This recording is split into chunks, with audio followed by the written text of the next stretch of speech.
All right, this is problem 1129. I'll read it first. It's on page 457. A stone is thrown vertically upward from a point on a bridge located 40 meters above the water. Knowing that it strikes the water 4 seconds after release, determine A, the speed at which the stone was thrown upward, and B, the speed at which the stone strikes the water. All right, once again, as usual, I always recommend that you draw a diagram indicating what's going on here. So this is problem 1129. And here's a schematic. Here's the bridge. Simple truss bridge. The water level is 40 meters below the bottom of the bridge. Now you can take a coordinate system in any direction you want. I'm going to choose to take a coordinate system positive in the downward direction. So gravity will act in the positive direction in this case. All right, so the stone is thrown off the bridge and it travels up in reverses direction and then eventually goes into the water. Okay.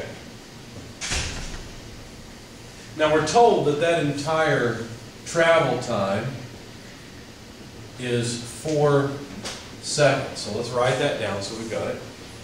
And we'd like to find, so this is sort of the given, we'd like to find the initial velocity and the final velocity. Obviously the initial velocity will be in the negative direction, the final velocity will be in the positive direction. All right, now if you think about this, you realize we need some equation that would describe how the stone moves. Now, what causes the stone to change its velocity? If you think about it, it starts off with a negative velocity and ends up with a positive velocity. So what causes that change in velocity? Well, the answer is that gravity acts downward. And so it's the acceleration of gravity that causes the change in velocity. But that acceleration of gravity is a constant. So since the acceleration of gravity is a constant, we can use all of the constant acceleration equations that we want.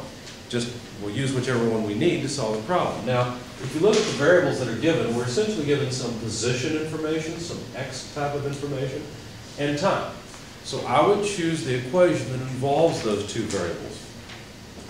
So the equation that jumps out right off the bat at me is x equals x naught plus v naught. Let me write that just a little bit bigger. X equals x naught plus v naught t plus 1/2 a t squared. Now if you look at this equation, we've got v naught as the unknown. We know how much time it takes for the projectile, or excuse me, the stone, to go from the bottom of the bridge to the water. And we know the acceleration, it's just g. Now you might look at this and your intuition kind of kicks and screams because you might think, well, wait a second. The stone goes negative direction first and then positive direction. How can we use this single equation? Well, the reason we can use this equation to describe that entire path, we don't have to break it up into moving up and then moving down. The reason we can use it is because it's a quadratic equation. It has a squared term in there. So, let's solve this equation for the unknown, which is the initial velocity.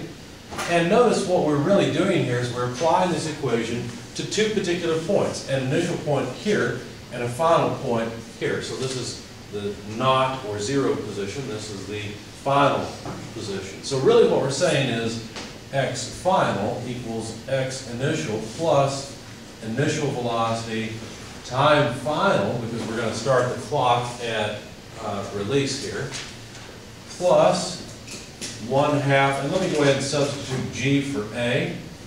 In this case, g acts in the positive direction, so I don't have to put in negative g for the acceleration. And one more thing, this is the final time.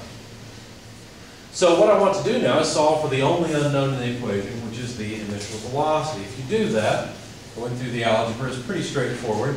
V naught is equal to x final less x initial less 1/2 g t final squared, all divided by T final. So plugging in the numbers, the final position is actually positive 40 meters, because remember my coordinate is downward, is positive.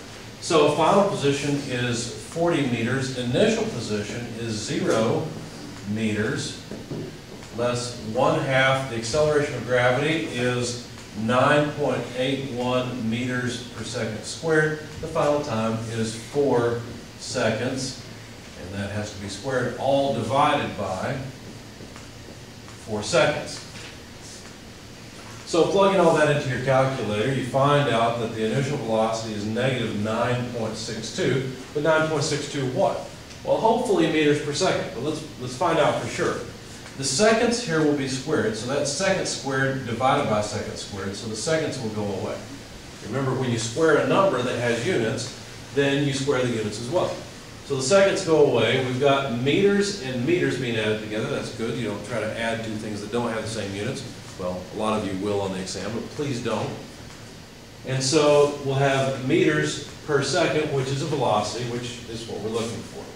So meters per second. Sure enough, it came out negative as expected, because the initial velocity is in the negative direction. So it's a confidence booster. We're on the right track. Now we'd like to find the final velocity. Well, to find the final velocity, we'd like to use the simplest equation possible. So is there an equation that would relate velocity to, say, time? Because that would be the easiest. Well, in fact, there is. One of the constant acceleration equations is velocity is initial velocity plus acceleration times time. And that's easy for us to deal with because we know how much time is required. If we apply this equation, remember again, we're going to apply it to 2 points. Right now, the equation describes the velocity along the entire path. But if we apply it to the initial and final points, then we can say the velocity at the final position, based on the amount of time that elapses throughout the entire flight, is given by this equation. And that's all we really want. So let's just plug in the numbers. The initial velocity is negative 9.62 meters per second, plus the acceleration due to gravity is 9.81 meters per second squared, times 4 seconds. So one of the second units go away. Why don't both go away like before? Well, before we were squaring the 4 seconds, now we are. Okay, so we have meters per second plus meters per second. So our units work out, and our final velocity comes out to 29.62 meters per second. So there's our answer for the final velocity. So the initial velocity comes up at about 10 meters per second and ends up at about 30 meters per second when it finally hits the water.